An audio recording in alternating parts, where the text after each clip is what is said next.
안녕하세요. 김호준입니다. 지난 12월 29일 국회 본회의에서는 대단히 이례적인 사건이 있었습니다. 여당인 민주당이 발의하고 국회 해당 소위와 법사위를 통과한 광물공사 지원법 개정안이 부결됐습니다. 여당이 발의하고 야당이 합의한 법안이 법사위까지 통과하고서 본회의에서 여당 의원의 반대 토론에 의해서 부결된 사례는 찾기 힘듭니다. 이 부결을 주도한 홍영표 의원은 공기업도 실력이 없거나 경영을 잘못하면 문을 닫을 수 있어야 한다고 반대 토론에 나섰고, 이에 여당 내에서도 반대표가 쏟아졌습니다. 이로써 이명박 정부 시절 터무니없는 투자로 현재 6,900%의 부채 비율과 완전한 자본 잠식 상태에 빠진 자원광물공사는 파산 위기에 이르렀습니다. 진작에 몇 년 전에 이루어졌어야 할 일이 비로소 이루어진 건데요. 남는 질문이 이겁니다. 누가 이 사태를 책임질 것인가? 멀쩡했던 공사 하나가 수조의 국민 세금을 축내고 이렇게까지 완전히 망가졌는데 그 누구도 책임지는 사람이 없습니다. 누가 책임질 것인가? 김호준의 질문이었습니다.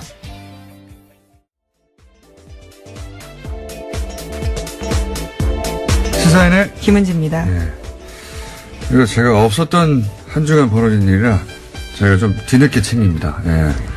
이 부결은 굉장히 역사적으로 의미가 있거든요. 우선 국회 차원에서 보자면 여당이 발의하고 야당이 합의하고 법사위 통과하면 끝난 거예요, 사실은. 예. 끝난 거고 그렇게 여야 합의한 다음에 법사위까지 통과했는데 본회의에서 반대 토론, 그것도 의원 한 명이 이걸 부결시킨 사례는 제가 알기로는 없어요. 제가 알기로는 홍영표 의원이 거의 혼자 부결시킨 거라고 알고 있는데, 그래서 저희가 홍영표 의원을 잠시 모십니다. 두 번째로 또 대한민국 그 역사 전체로 보더라도 중앙의 공기업이 파산한 건 처음입니다. 파산 지경에 이르는 거, 파산하게 된다면. 지방의 무슨 도시공사나 이런 곳이 파산 위기에 처했던 것이 몇 번 있었어요. 뭐 인천도시공사, 뭐 용인도시공사. 근데 중앙공기업이 파산하면 이건 건국 이래 최초가 되는 거예요.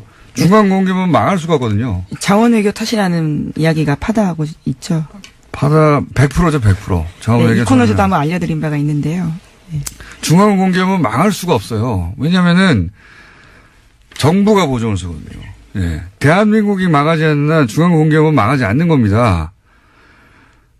그래서 뭐 회사채 발행해도 초우량 등급으로 그 회사가 일을 잘하냐 못하냐에 떠나가지고 정부가 보증하니까요. 돈을 못 받을 리가 없는 거죠. 예. 그런데 이 자원광물공사는 이명박 정부 시절의 투자로 저희가 홍영표 의원과 좀 다뤄보겠지만, 완전히 6,900% 부채 비율 들어보셨어요? 이게 세계 신기록이에요. 제가 이런 이어풀이 빠져버렸네요.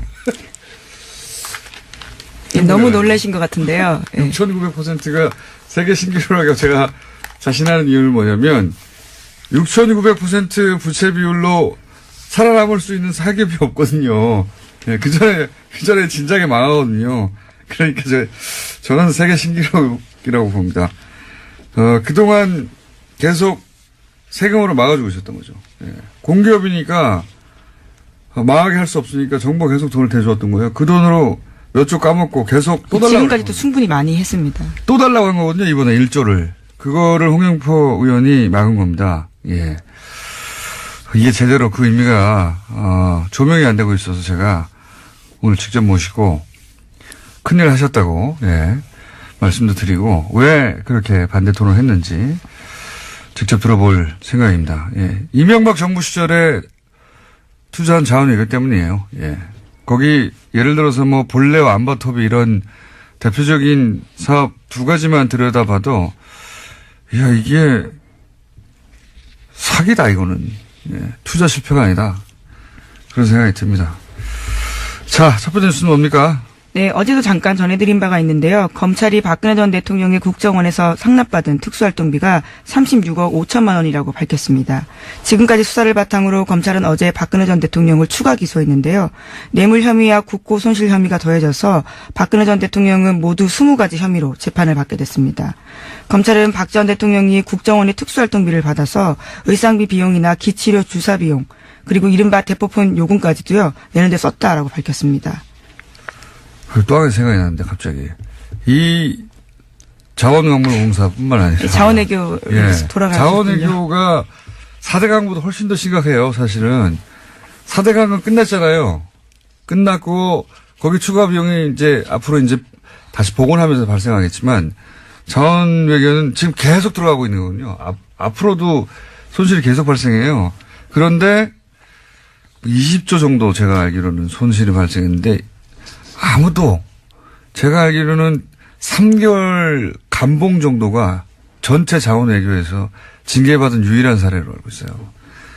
3개월 감봉. 이야, 대단하지 않습니까? 뭐라고요, 근데 이번 뉴스가? 네, 박근혜 전 대통령 관련입니다. 네, 자원외교는 이따가 하시고요. 네. 네. 아, 이 자원외교 좀 대단한, 누가 대단히 해먹었어요. 예. 계속 나왔던 얘기 구체적 내역이 나왔네요, 이제. 예, 이제 기소가 됐다라는 거고요. 구체적인 정황도 나왔습니다. 국정원 특수활동비엔 최순실 씨가 등장하기도 하는데 자필 메모가 발견된 거거든요. 이 용처를 사용하다가 확보한 건데 청와대는 BH, 정호성, 이재만, 안봉근, 그러니까 문고리 3인방으로 불리는 세 사람에 대해서도 영어 약자가 쓰여 있고요. 거기에 3억 7천만 원 줬다라고 쓰여 있습니다. 이거는 말이죠. 국가적으로 치욕적인 겁니다. 예. 이건 나라 꼴도 못 갖춘 무슨 게릴라 반정부군 같은 데서 일어날 일이지, 대통령이 국가 정보기관에 돈을 빼내가지고 자기 옷값, 자기 주사 비용, 이건 뭡니까? 주사 비용. 자기 집 보일러 기름값, 이거. 자기 집 전기요금, 예? 자기 집 관리인 월급, 이런 거 줬다는 거 아닙니까? 주사 비용, 의상 비용, 이런 거 몇 번 나왔는데, 보일러 기름값은 뭡니까, 이게. 네, 공적인 개념이 전혀 없었다라고밖에 볼 수 없는데요. 자기 그냥 개인 주머니라고 생각한 거죠. 이게 단 한 푼도 사리사욕을 챙기지 않았다고 몇 번이나 강조했는데, 최순실 씨가 대신 챙겨줬으니까요. 예, 받기는 박근혜 전 대통령이 받고요. 또 최순실 씨에게 넘어간 것으로 보입니다. 그러니까 그 돈이 어디에 쓰였는지 다 아는 거잖아요. 안 챙기기 뭘 안 챙겼습니까? 하지만 두 사람은 일체 조사 거부하고 있어서 아직까지 전모를 완벽하게 밝힌 건 아니다라고 검찰이 이야기하고 있습니다. 그리고 이제 이 3인방이 받은 돈의 의미, 3인방이 돈을 받았는데 그 돈을 얼마를 어떻게 누구에게 줄 것인지를 최순실 씨가 결정했다는 거잖아요. 네, 가계부 쓰듯이 글을 써놓은 건데요. 예. 이건 오래전부터 나온 얘기지만 이 문고리 3인방이 박근혜의 비서가 아니라 최순실의 비서다. 오래전부터 나왔던 얘기고. 대통령 비서한테 줄 돈을 왜 최순실이 결정합니까? 네. 근데 그게 이제 최순실 씨가 쓴 메모를 통해 입증이 된 거죠, 이번에는. 예, 추정이 아니라 입증이 된 것이고. 예, 그리고 또 당사자들이 진술하고 있습니다. 받은 사람들이요. 예. 오히려 자기들도 깜짝 놀라서요. 이렇게까지 정확하게 기록이 남아있는지에 대해서 놀랬다라고 합니다. 최순실 씨의 메모에도 남아있고, 실제 받은 사람도 맞고, 나간 돈도 맞고, 그리고 이런 돈들을 이제 쇼핑백에 넣어서 그걸 테이핑해가지고 못 보게 전달했다는 거잖아요. 네, 심지어 관저에서요. 최순실 씨와 박근혜 전 대통령이 같이 있을 때 돈을 줬다라고 진술했습니다. 문고리 3인방이요. 본인들이 그때 받았다는 거겠죠. 그리고 이 돈이 어디까지 거슬러 올라가냐면 최순실 씨가 WK나 여러 가지 회사 만들었잖아요. 그때 나왔던 진술 되돌아보면 그 쇼핑백에 5만 원짜리 현금 들어와가지고 그 돈으로 회사 설립했다. 이런 얘기 초창기에 나왔었거든요. 똑같은 패턴이에요. 그러니까 쇼핑백에 테이핑해서 현금으로 주고 그 현금 가져가서 이리저리 전달하는데 의상실에도 전달하고 그리고 역시 WK 회사 만들 때 이럴 때 돈도 들어가고 이거 말도 안 되는 거죠. 예. 그리고 그런 회사 가지고 돈을 챙겨서 빼먹으려고 하다가 들킨 거 아닙니까? 사례사욕을 안 챙기긴요. 이렇게까지 사례사욕을 지저분하게 챙깁니까? 어떻게. 국가적으로 치욕적인 사건입니다, 이건. 우리나라 같은 규모, 체제가 갖춘 나라에서는 앞으로도 영원히 안 나올 사례예요. 구체적으로 밝혀졌네요, 구체적으로. 저는 보일러 기름값이 옷값보다 더 충격적이에요. 네. 유류비도 있고요. 사적인 비용을 엄청 썼습니다. 왜냐하면은 대통령 공적 행사에 의상비라고 생각하고 썼을 수도 있다. 이해해 주려면 그렇게 이해해 주려고 적극적으로 의지를 가지고 이해해 주려고 해도 자기 집 보일러 값은 아무 상관이 없잖아요. 참네. 그것도 1,000만 원이 넘는 금액인데 3년 동안 1,200만 원 가까이 썼습니다. 사람도 없는데 겨울에 얼까봐 보일러 돌리는 기간에 그 돈을 얼마 되지도 않는 걸. 네, 에어컨 설치 비용도 있고 사저 수리비, 사저 관리비 급여 등 다 포함되어 있습니다. 설치비는 뭡니까? 정말. 자, 다음 뉴스는 뭡니까? 네, 국세청이 어제 다스를 특별조사했습니다. 조사관 등 60여 명을 경북, 경주 다스 본사와 공장, 충남 아산 지점까지 동시다발적으로 급파한 건데요. 회계장부와 컴퓨터 하드디스크 등을 확보했습니다. 이번 세무조사는 서울지방국세청에서 맡았습니다. 다스가 지난해 대구지방국세청에 정기 세무조사 받은 것을 감안하면요. 국세청이 다스 사안을 그만큼 중요하게 판단하고 있다라고 해석됩니다. 중요했으면 진작에 했어야죠. 저희가 9월, 10월 내내 떠들었는데 이제야 이를 들어서야 어쨌든 비자금 찾아내는 데는 국세청이 제일 선수니까요. 요 사안은 저희가 3부에서 전직 국세청장 아닙니까? 네. 직접 얘기 들어보겠습니다. 이 관련해서는 전문가들이 저희 뉴스공장에 쫙 배치되어 있습니다, 이미. 네. 자, 이 뉴스는 그때 해설해서 자세히 들어보기로 하고요. 다음 뉴스는요? 네, 문재인 대통령과 도널드 트럼프 미국 대통령이 어젯밤 평창 겨울올림픽 기간 동안에 한미연합 군사훈련 하지 않기로 합의했습니다. 잠깐만요. 그 전에 이 세무조사를 했는데 이 세무조사 했다보다 저는 더 중요한 뉴스가 뭐냐면 세무조사 직전에 격리 직원이 빠져나갔다는 거죠. 네, 어제 SBS 단독 보도인데요. 이따가 이야기하신다고 해서 이 부분을 빼놓고 넘어갔는데 그러면 말씀을 드리겠습니다. 3시간 전에 컴퓨터를 들고요. 회사를 빠져나갔다라는 증언이 나왔습니다. 세무조사 온다는 걸 미리 알았다는 거죠. 이게 누가 정보를 빼준 건데 저는 이건 검찰이 별도 규명하고 조사할 일이라고 봅니다. 이게 작은 일이 아니에요. 지금 국세청이 특별 세무조사를 하려고 하는데 그 직전에 다 알고 격리 직원이 PC 챙겨가지고 회사를 빠져나갔다는 거 아닙니까? 네, 의혹의 핵심 인물입니다. 120억 원 비자금 조성 관련해서요. 이건 작은 일이 아니고요. 이거는 그 격리 직원이 알아낼 수 있는 일도 아니고 다스 직원이 저절로 알 수 있는 일도 아니거든요, 절대로. 이거는 누군가가 알려준 것이고, 이런 정보를 누가 어떻게 알았느냐. 이거는 별도 조사에 다스 특별 세무조사하고는 별개로 검찰이 조사할 대상이라고 봅니다. 여기 작아 보이지만 굉장히 큰 문제가 있다고 봅니다. MB 라인이 여전히 살아있어서 정보가 글로 새나갔다 이렇게 보여지는 거거든요. 자, 그리고 또 하나는 김백준 씨가 이 다스 돈 문제 관련해서 관련이 있다 이런 뉴스도 MBC에 나오더라고요. 네, 김백준 전 청와대 총무기획관이 관련되어 있다라는 증언을요. 검찰이 확보했다라고 합니다. 너무 당연한 거죠. 너무. 김백준 씨는 이명박 전 대통령의 집사 돈관리 총괄. 그렇죠.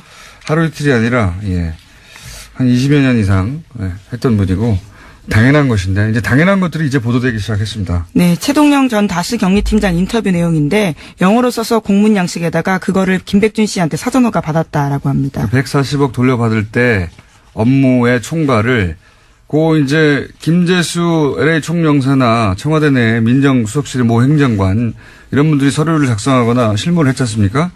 근데 그게 이제 김백준 씨라고는 당시 청와대 총무기획관, 청와대 살림을 총괄하는 사람이죠. 이분이 총지했다 하는 이야기가 처음 나온 겁니다. 네, 이에 대해서 해명을 들으려고 여러 차례 연락을 했는데 답변을 듣지 못했다라고 MBC가 밝히고 있습니다. 김백준 씨는 알고 있죠. 다스가 누구 것인지 정확하게.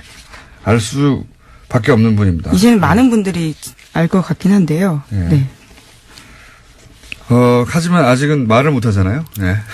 다스는 누구 겁니까? 성명불상이라고들 말하잖아요. 공식적으로는. 자,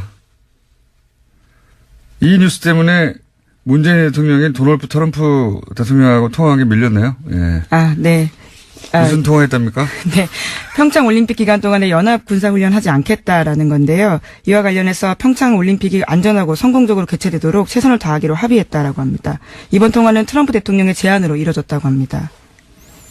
그렇군요. 문재인 대통령이 트럼프 대통령을 잘 다뤄요, 보면. 트럼프 대통령은 이 모든 게 자기 덕분에 일어난 일이다라고 생각하게만 만들어주면 만사 오케이 스타일이거든요. 실제로 네. 트위터에 그렇게 썼습니다. 그럴 줄 알았어요. 뭐라고 썼어요? 네. 자신의 대북 압박이 없었으면 불가능한 일이었을 거다라고 주장했습니다. 그러니까요. 트럼프 대통령을 다루는 방법은 이겁니다. 이게 다 당신 덕분이다. 네, 그러니까 우리가 잘 이 일을 할 수 있도록 도와달라 그러면 오케이가 돼요. 네. 그러고 나서 자기가 트럼프 대통령은 자기가 트윗에 자랑할 거리가 생긴 거거든요. 즉시 자랑하고 너 역시 자랑했군요. 네. 자기 덕분에 남북 대화 조짐이 보인다 이런 건가요? 네, 그렇죠. 그러면서요. 지금처럼 북한과 남한 사이에 대화 회담이 이루어지는 게 가능했을 거라고 믿는 사람이 과거엔 없었지만 자기가 이뤘다라는 식의 이야기를 한 겁니다.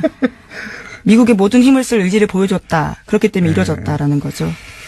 자기 때문에 굉장히 늦어졌죠, 실제로는. 늦어졌지만, 어쨌든, 이렇게 생각하라고 하세요. 이렇게 생각하고, 본인은 트윗거리 하나 얻고, 예. 저희는 이제, 이 긴장 모드를 좀 풀면, 트윗 하나 주고, 우리는 이런 걸 얻으면 얼마나 좋습니까? 예. 문재인 대통령 스타일하고 트럼프 대통령 스타일하고 묘하게 일을 풀어나가는데 어울립니다. 예. 묘하게. 하지만 앞선 트위터 내용들은 미국 내에서 굉장히 날선 비판 받았는데요. 김정은의 핵단추보다 자신의 핵단추가 더 크다라는 내용을 썼습니다. 이에 대해서 미국 내에서는요. 정신건강 문제 이야기까지 나왔습니다. 이게 정말 유치한 트윗이거든요. 그러니까 핵단추 발언을 김정은 친년사에서 했지 않습니까? 네, 그렇죠. 자신 책상 위에 핵단추가 항상 있다 이런 이야기 했습니다. 그런 얘기를 하자 바로 내 핵단추는 더 크다고 그랬던가요? 크고 강력하다. 예. 예. 이거 정말 유치한 트윗이고 왜 미국의 그 기자들이 이걸 문제 삼았냐면 수컷들이 내게 더 커. 이렇게 원초적으로 이제 서로 다투는 수준의 그런 수준의 내용으로 읽히는 트윗이었거든요. 실제로 워싱턴 포스트가 그러한 지적들을 했습니다. 저도 그 트윗 봤는데 진짜 유치하다. 짝이 없다 생각했었는데 이제 이걸 가지고 기자들이 문제 삼은 거죠. 이 정도 되면 트럼프 대통령 정신건강을 걱정해야 되는 수준 아니냐라고 기자들이 백악관 가서 정례 브리핑 때 물어본 겁니다. 질문을 한 거예요. 정신건강 걱정해야 하는 거 아니냐고. 이게 말이 되냐고. 정신건강 얘기는 저희가 오랫동안 해왔지 않습니까? 예, 앞서가는 뉴스공장. 정신건강 이야기가 나온 거예요. 실제. 제가 알기로는 그리고 트럼프 정신건강에 대한 전문가들의 서적이 나왔잖아요. 그 서적을 편집한, 갑자기 생각이 안 나는 이름이. 성이 리인데, 예. 그분, 한국계입니다. 그분이 민주당 의원들하고 만나가지고 최근에 트럼프의 정신건강에 대해서 논의를 했대요. 예. 트럼프에게 핵단추를 맡겨도 되느냐, 정신건강이 어떠냐, 스트레스 지수가 어떻게, 뭐 이런 얘기를 했다고 저는 알고 있습니다. 예. 정신건강을 정말 걱정하는 거죠. 네, 그런데 대통령이 이야기한 자신의 책상 위에 핵버튼이 있다라는 이야기도 가짜뉴스라고 하는데요. CNN 등 미국 언론들의 이야기에 따르면 비유적인 표현이다라고 합니다. 실제로는 가방이 있다라는 거죠. 이거야 영화에 보면 나오잖아요. 가방에 들고 다니는 거. 비유적인 표현이고 가짜뉴스라기보단. 예, 빨간 버튼은 콜라 부를 때나 누르는 거라고 합니다. 콜라 우출용이라고요. 미국의 다수 언론들이 전하고 있습니다. 그래서 백악관 책상에 빨간 버튼이 있긴 있습니다. 그걸 누르면 콜라가 온다는 거예요? 예, 직원들이 콜라 들고 왔다라면서요. 작년 언론과 인터뷰 도중에도 그러한 바가 있다고 합니다. 네. 미국 언론들도 트럼프를 대통령으로 두다 보니까 뉴스의 수준들이 그렇게 되어가네요. 어쨌든 트럼프 대통령으로부터 어쨌든 그 군사훈련을 연기하는 것에 대해서 100% 지지한다는 발언을 끌어냈으니까 보수 진영에서 어떻게 합니까? 이것도 큰일 났네요. 공격거리가 사라져가지고. 자, 시간이 다 됐네요. 네. 오늘 좀 두서없이 진행됐습니다. 제가 자원외교에 너무 꽂혀 계셔서요. 그죠. 오래전부터 관심이 있었던 사안이거든요. 그 영화도 만들었잖아요. 예, 실제로 홍 의원은 배우이기도 하다고 들었습니다. 그분은 홍익표 의원이고요. 죄송합니다. 예, 네, 예. 영화 저수지 게임이 나왔던. 예. 그리고 오늘 나오실 분은 홍영표 의원으로서, 홍영표 의원은 자원외교 관한, 국회 최고 전문가 중에 한 분입니다. 몇 년 전부터 독학하시어서 깨우친 바가 큰데, 자, 그 내용은 저희가 잠시 후에 듣겠습니다. 오늘 여기까지 하겠습니다. 네, 시사인 김은지였습니다. 감사합니다. 네.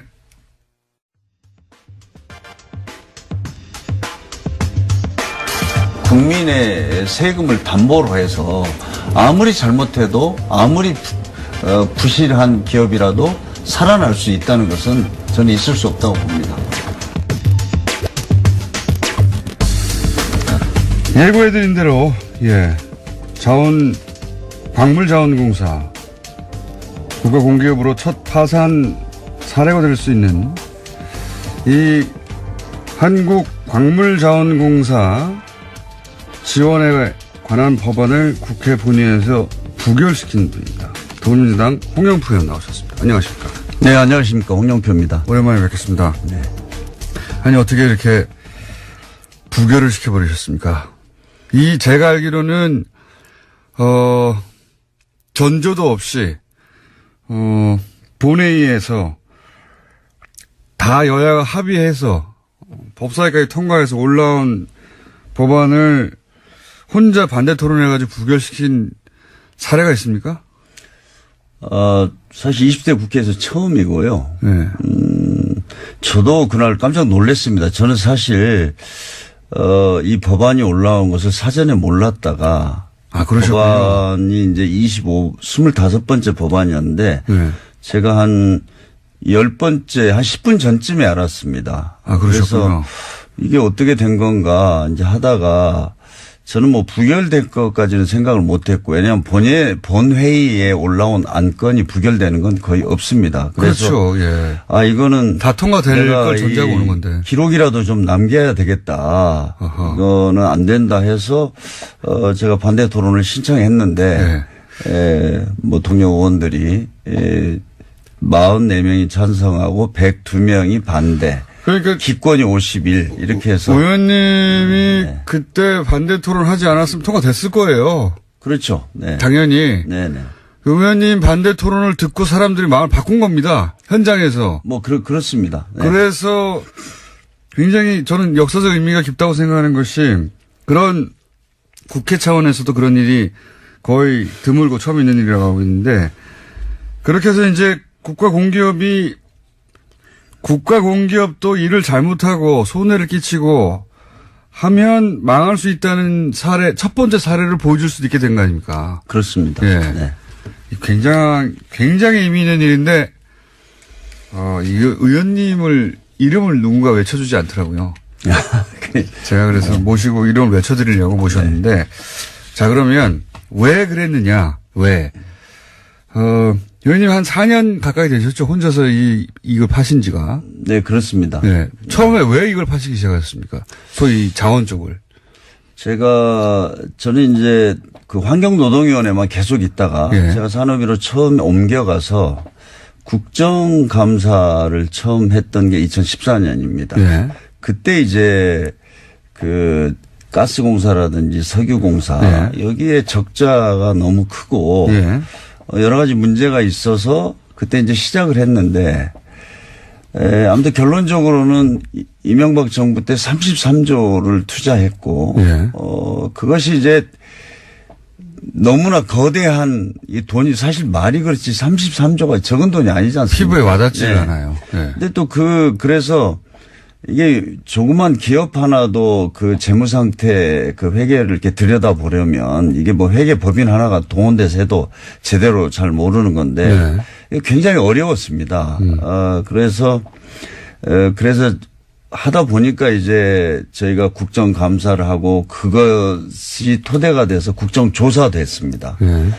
그런데 진상을 제대로 밝히지 못했죠. 철저하게 박근혜 정부에서는 이걸 은폐하고 축소하는. 33조 투자해서 의원님이 지금 아시기로 손실이 난 게 확정된 게 대략 얼마입니까? 이제 장부상으로 재무제표상으로 확정된 손실이 13조 3천억입니다. 13조. 그건 아주 공식적인 거고요. 네. 그 외에 금융비용이라든지 이자 비용 뭐 같은 거. 나머지 여러 가지를 고려했을 때 네. 제가 볼 때는 최소 20조로 보고 있습니다. 20조요. 네. 그 이전에 정부, 그러니까 대한민국이 건국 이래 투자한 그 금액을 다 합쳐도 7조인가 8조밖에 안 되지 않습니까? 그렇습니다. 그러니까 2008년 이전에는 네. 전체 투자액이 10조가 안 됩니다. 건국 이래로. 건국 이래로. 네. 그런데 이명박 정부 네. 요 4, 5년 동안 33조를 쏟아부었고. 그렇죠. 그 중에 약 20조 정도는 손실이 네. 난 걸로 보시는 거고. 20조면 제가 예전에 한번 계산한 적이 있습니다. 예수 탄생 이래로 2017년 동안 매일 2,700만 원을 써야지 매일 20조가 됩니다. 그래서 4대강이 21조라고 하지 않습니까? 예. 네. 그 정도 규모의 손실이. 근데 이게 자원은 무서운 게 앞으로 계속 생길 거 아닙니까 또. 지금 이 문제는 뭐냐면 덮을 수가 없습니다. 그러니까요. 지금 제가 그 국정조사 할 때도 제가 정부에 계속 이야기를 했습니다. 이 지금 해외 자원 개발로 인한 어떤 부실의 규모를 정확하게 밝혀라. 네. 이걸 안 밝히면 매년 재무제표를 발표해야 되는데 그 자원 3사들이요. 매년 적자가 나올 거다. 지금 예상대로 되고 있습니다. 자, 그중에서 구체적으로 이제 한국광물자원공사 같은 경우에 가스나 석유도 다 나쁩니다만은 광물자원공사 같은 경우에 부채 비율이 6,900%가 그렇지 않습니까? 6,900%입니다. 네. 세계 신기록이라고 제가 말했었는데. 그렇죠. 6,900% 부채율을 가지고 지금 존재할 수 있는 회사는 지구상에 저는 없다고 생각합니다. 그러니까요. 그 전에 망했죠. 이미. 망해도 뭐 몇 번 망했죠. 네. 6,900% 부채 비율. 예. 듣도 못한 그런 부채 비율을 가졌는데, 굉장히 많은 그 부실한 사업들이 있겠지만 대표적으로 거론되는 게 뭐 볼레오, 안바토비. 네. 요런 단어들은 들어보셨을 거예요. 단어들은. 요런 사업들이 도대체 얼마나 어떤 식으로 말도 안 되게 이루어졌는지 좀 짧게 설명해 주시죠. 예를 들어서 볼레오 같은 경우에. 멕시코 볼레오 동강산입니다. 예. 이거는 이제 광물자원공사가 처음에는 지분 참여를 했습니다. 예. 그래서 한 800억 정도 투자를 처음엔 할 800억. 계획을 하고 예. 지분 참여를 했죠. 그런데 미국의 그 수출입은행이 예. 이 그 멕시코 그 볼레오 동강산에 대출을 했는데 예. 이 대출 자금을 회수합니다. 그 이유가 멕시코는 너무나 회계가 불투명하고 부조리가 만연돼 있기 때문에 네. 대출할 수 없다. 네. 그것도 있었고 또 하나는 그 전문가들이 멕시코 동강산은 개발의 가능성이 없다. 끝났다. 이런 전문 스노든이라는 분이 또 그런 얘기를 했었는데요. 네, 보고서. 그래서 스노든 보고서에서. 예, 이제 미국의 수출입은행이 철수를 하니까 네. 그 지분을 광물자원공사가 전액을 인수하는 겁니다. 우리 한국의 민간 기업들하고. 미국에서는 여기는 채권도 낮고 회계도 불투명해서 우리는 철수하겠다고 하고 나간 거를 인수하는 거죠. 나간 걸 끝났다고 하는 네, 사업을. 끝났다고 하는 거를 인수해서 우리 한국에다가는 뭐 우리나라의 공기업이 최초로 그 해외 강산의 운영권을 인수했다라고 대대적인 광고를 합니다. 그때. 그래서 인수를 해서 800억만 투자했으면 되는 것을 네. 그리고 만약에 미국의 수출입은행이 철수할 때 우리도 같이 했으면 네. 800억 잃어버리고 마는 겁니다. 끝나는 건데. 그런데 지금 현재 공식적으로 투입한 돈이 1조 6천억입니다. 1조 6천억. 그런데 현재 상태에서 적자가 1조 6,200억입니다. 네. 네. 투자한 돈보다 적자가 더 많이 발생했습니다. 여기서 그래서 예. 돈으로 메꾸고 있고요. 문제는 지금 이제 생산을 하고 있는데 예. 저희가 국정조사나 국정감사할 때 보면은 내년이면 뭐 내년이면은 생산량이 어떻게 이제 다 목표치에 도달한다든가 뭐 맞춰서 추가적인 돈은 들어가지 않을 거다 이야기한 지가 4년이 지났는데 그리고 대표적인 것은 2014년에 저희가 이제 국정조사할 때 정부가 계속 그런 얘기를 했습니다. 앞으로 자원이라는 거는 10년, 20년 기다려봐야 알고, 이게 장기간이 소요되기 때문에 지금 판단할 수 없다. 그러면서 자기네들이 당시에 윤상직 그 장관인데요. 자기가 미국 공인 회계사라 그러면서 자, 이 회사는 여기는 좀 기다리면 돈을 벌 거라 그래서 그때 예측한 게 있습니다. 그런데 그랬는데 그 예측한 거에 대비하면 2014년부터 16년까지 한 적자가 500억 정도만 나야 되거든요. 근데 적자가 한 800억이 더 났습니다. 문제는 더 중요한 것은 광물 가격이 그 사이에 엄청나게 올랐습니다. 한 30, 40% 올랐어요. 올랐는데도 적자는 더 커졌어요. 그래서 지금 볼레오 강사는 지금 보면은 저는 안 된다고 봅니다. 안 된다고 보는데 광물자원공사는 아직까지도 저는 이것이 지금 광물자원공사의 문제라고 봅니다. 기다리면 된다. 이렇게 이야기를 하고 있는데. 그거밖에 없는 거죠. 그 말밖에 할 게. 내년 지금 추가적으로 우리 국민의 세금들을 멕시코 동강산에다 갖다 지금 집어넣고 있습니다. 안바토비는 어떻습니까? 안바토비 직접 다녀오시기 제가 가봤는데요. 안바토비도 똑같습니다. 처음에 거기가 이제 우리도 거기에는 지분을 참여한 겁니다. 그리고 캐나다의 쉐릿이라는 광산 회사가 운영을 하고 있습니다. 그래서 우리는 지분을 가지고 들어갔는데 멕시코 캐나다의 쉐릿 그 운영사가 돈이 없어요. 그러니까 처음에는 한 3조 정도의 총 투자금이 든다고 해서 우리가 지분 참여를 했는데 그게 9조가 됐습니다. 지금. 9조가 됐어요. 그 사이에 우리도 따라서 돈을 계속 넣다 보니까 약 한 3천억 정도만 투자하기로 했던 것이 지금 한 2조 넘게 투자를 한 거죠. 그러면서도 지금 한 푼도 못 건지고 오히려 자, 우리 그 캐나다의 쉐리사가 자, 우리 운영 자금이 없어. 돈 내놔. 안 되면 우리 파산할 거야.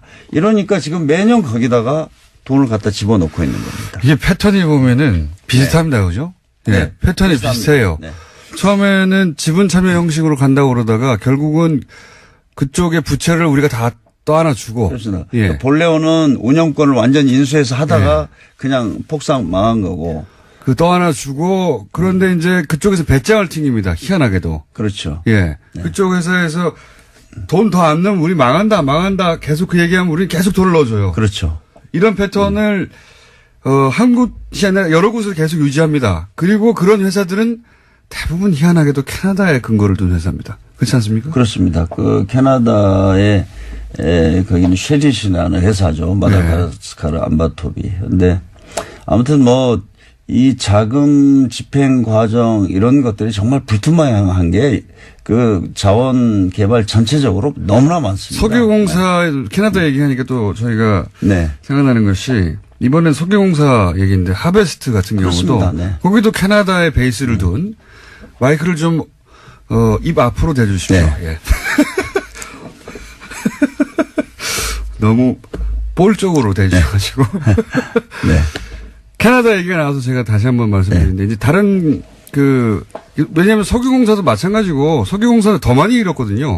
석유공사는 광물자원공사는 현재까지는 한 3조 2천억 적자로 돼 있습니다. 9조입니다. 9조. 석유공사는 규모가 크니까 덩치가 크고 거기에 하베스트 건 같은 경우는 또 얼마나 황당한지 좀 말씀해 주십시오. 그 하베스트 건은 대표적으로 한 2조가 들어갔는데 저희가 300억에 매각을 했죠. 2조를 투자해서 300억에 매각을 했습니다. 2조를 투자해서 300억에 거기. 그래서 그게 이제 하베스트가 가장 큰 문제가 되는 것은 이게 최경환 지금 그 장관이 이제 저지른 일로 저희들은 보고 있고 거기에는 또 메릴 린치라는 브로커 여기와도 또 관련이 있고 이게 또 캐나다에서 일어난 일 아닙니까? 이게 메릴 린치 브로커 부분을 좀 설명해 주셔야 할 것이 왜냐하면 지금 의원님은 너무나 많은 사실을 이 머릿속에 넣고 계시니까 뒤죽박죽으로 나오기도 합니다만 일반인들은 모르거든요. 그러니까 네. 요 캐나다의 하베스트라고 하는 그 석유 정유회사입니다. 석유 뭐라고 그러니까 그러니까 두 가지입니다. 우리가 하베스트하고 날이 있지 않습니까? 그죠? 그렇죠. 그러니까 네. 날은 정유 공장이고 정유 공장이고 그다음 석유가 매장되어 있는 그 석유 이제 시추할 수 있는 네.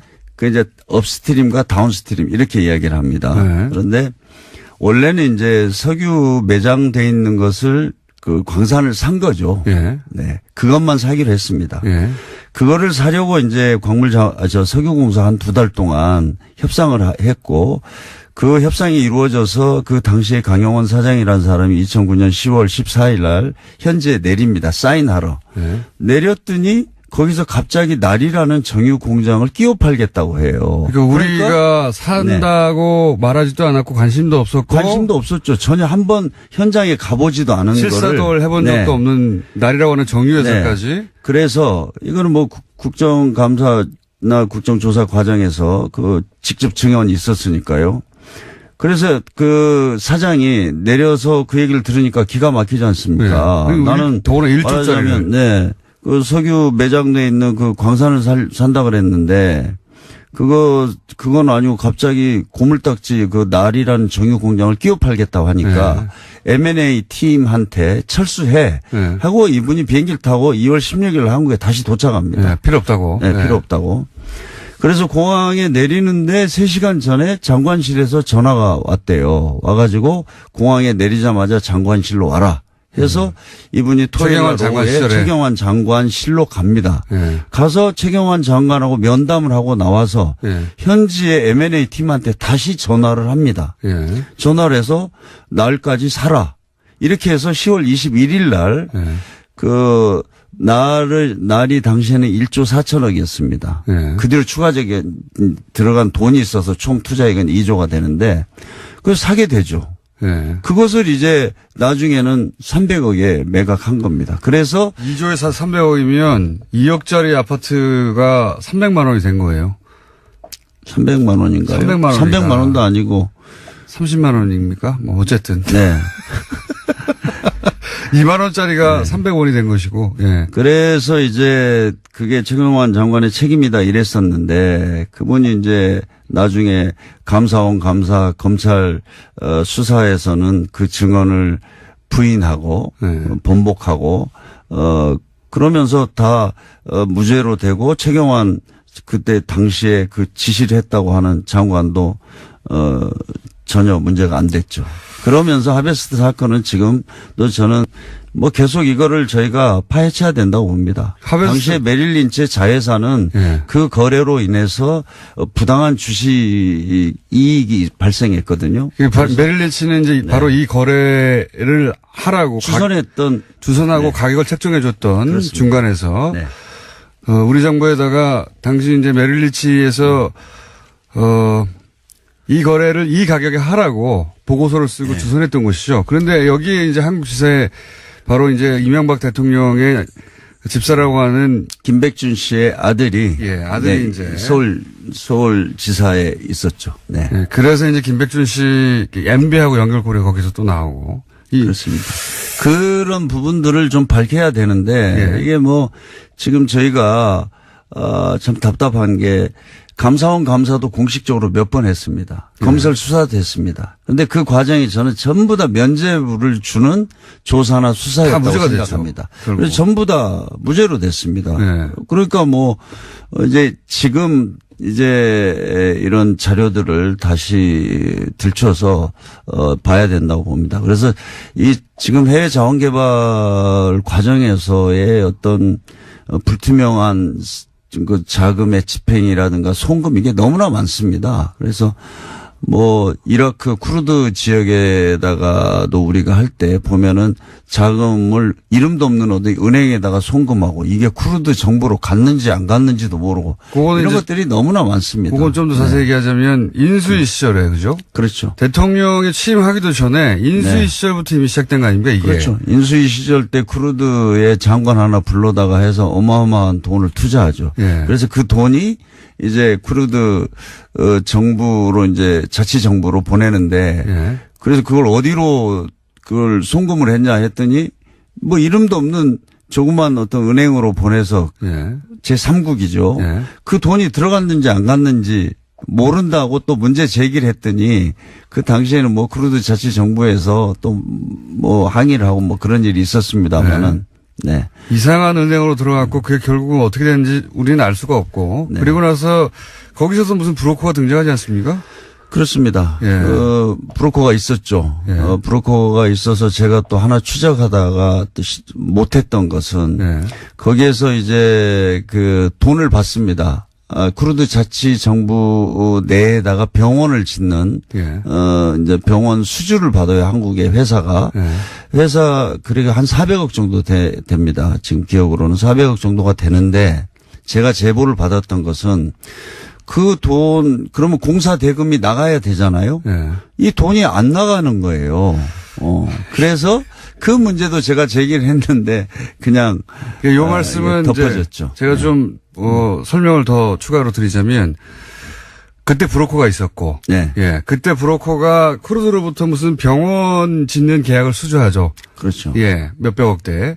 그러면은 요 몇백억대의 돈이 지급이 돼야 되지 않습니까? 한국으로? 네. 예. 지급해야 되는데 송금이 됐죠. 예. 근데 실제 그 병원은 쿠르드가 직접 짓고 제가 이제 그때 국정조사차 거기를 두바이 갔더니 예. 가서 물어봤어요. 예. 전 그 가보려고 했습니다. 그 현장을. 예. 그때 병원은 그 뭐 위험해서 못 간다. 그래서 거기 현장은 못 갔는데 병원은 지었다. 누가 지었냐? 그쪽에 주정부가 지었다는 거예요. 그러니까요. 그러니까 그리고 중간에 커미션이 사라진 거죠. 그리고 제가 제보 네. 받은 것은 그 회사가 그 쿠르드 정부로부터 받은 돈은 예. 계좌에 계속 있다는 거예요. 그 회사에 근무했던 사람이 저한테 제보를 해줬는데 뭐 그런 거를 참 밝히지 못해서 너무나 안타깝습니다. 그러니까 이제 요 말씀은 뭔가 건설로 퉁쳐가지고 커미션을 받아간 의심되는 정황인 거죠. 저는 예. 그렇게 추정을 했습니다. 예, 그렇게 추정될 수밖에 없는. 네. 예. 공사 대금으로 준다고 줘놓고 실제로는 네. 자기들이 짓고. 네. 근데 그 대금은 그러면 안 쓰이고 남는데 그럼 무슨 대가냐 이 돈이. 그게 이제 중간에 빼돌린 커미션이 아니겠는가. 그렇죠. 예. 그 회사에 그렇게. 근무했던 분이 뭐 저한테 제보를 했었습니다. 그런 의심되는 상황이고 그 외에도 이제 지금 말씀드린 김백준 씨의 아들이 메릴린치에 한국에서 근무하고 있을 당시에 이런 일들이 벌어졌거든요. 메릴린치에서 날 사라고, 예. 말씀하신 대로 2조에 사서, 300억에 팔았는데, 예. 이거 거래에 이뤄졌을 때 캐나다에서 그런 보도가 나왔어서 한국 사람 미쳤다고. 그렇죠. 예. 이거 왜 사냐고 그래. 네. 캐나다에서 이런 거 사주면 줘야 되는데 캐나다 뉴스에서 나왔어요. 한국 사람 미쳤다. 이걸 왜 사냐고. 네. 망해가는 회사였기 때문에. 그런 일도 있었고요. 아니 고철 덩어리 정유 공장이었죠. 예. 그래서 그 이후로 그걸 소위 이제 다시 공장을 가동하기 위해서 몇천억을 썼죠. 시장 가치가 1달러라고 그랬었어요. 네, 예. 그렇습니다. 왜냐하면은 거기 공장이 정상적으로 돌아가려면 몇천억을 써야 되니까, 예, 1달러라고 했는데 그걸 우리가 2조에 사가지고, 네. 1조 얼마에 사가지고 1조 4천억에 사서 예, 네. 2조까지 돈을 쏟아붓다가 하다 안 되니까 결국 300억이 팔았다. 뭐 300억도 지금 그것도 금융비용이나 뭐 나중에 하나. 금융비용과 세금 뭐 이렇게 하면은 더 들어갔다고 하는데 그건 네. 제가 그 뒤로 확인을 못했습니다. 300원이 아니라 빵원이라는 얘기가 있습니다. 저도. 마이너스일 겁니다 아마. 네.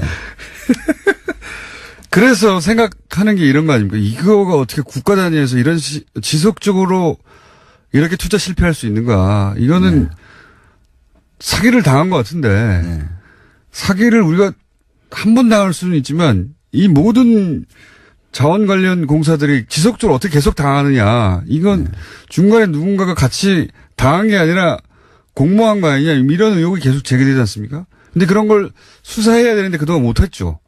그렇습니다. 지금 제가 말씀드린 대로 그 당시에 이 정책을 세우고 집행했던 주요한 사람들은 뭐 다, 단 한 명도 문제가 된 적이 없고요. 처벌받은 적이 없죠. 한 번도. 처벌받은 적이 없습니다. 그리고 저는 지금 제가 이번에 반대 토론을 했던 것은 지금 현재도 광물자원공사 석유공사가 지금 실체적인 진실을 스스로 밝히지 않습니다. 그것이 문제라고 생각합니다. 조사해야 됩니다. 오늘 여기까지 하고요. 네. 의원님 또 오실게요. 네. 맛백입니다. 홍영표 의원이었습니다.